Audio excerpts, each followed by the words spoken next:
Introductory note.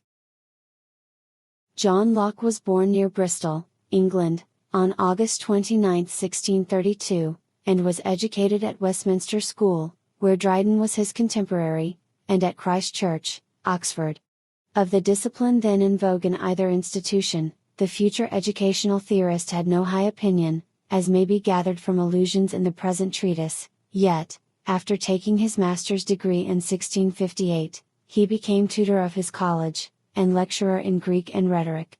After a visit to the continent in 1665, as secretary to an embassy, he returned to Oxford and took up the study of medicine. He became attached, as friend and physician, to Lord Ashley, afterward the first Earl of Shaftesbury, and while this nobleman was Lord Chancellor, Locke held the office of Secretary of Presentations.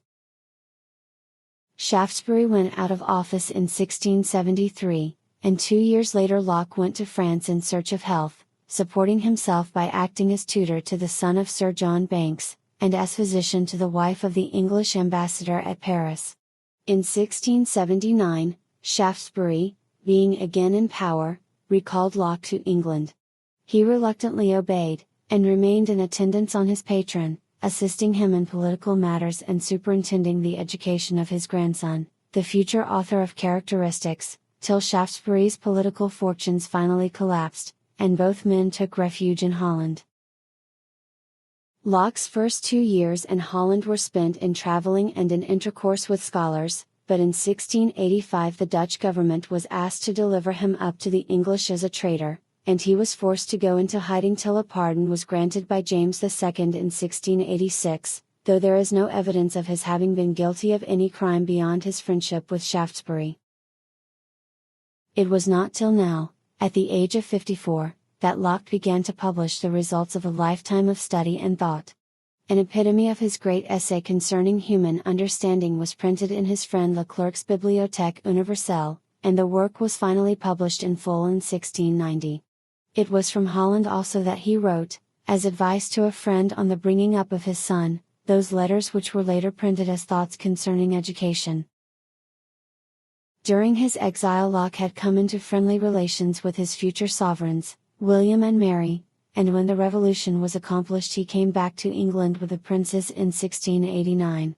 He was offered the ambassadorship to Prussia, but declined on account of his weak health and because he thought he was not valiant enough in strong drink to be ambassador at the court of the Elector of Brandenburg, so he stayed at home and published his essay. The remainder of his life was spent chiefly at the home of his friends, the Cudworths and Mashams, at Oates in Essex.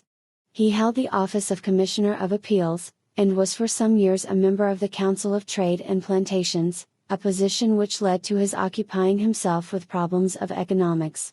At Oates he had the opportunity of putting his educational theories into practice in the training of the grandson of his host, and the results confirmed his belief in his methods.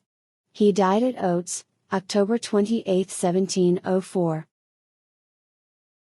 It has been noted that while at school and at the university Locke disapproved the educational methods employed, and this independence of judgment marked him through life.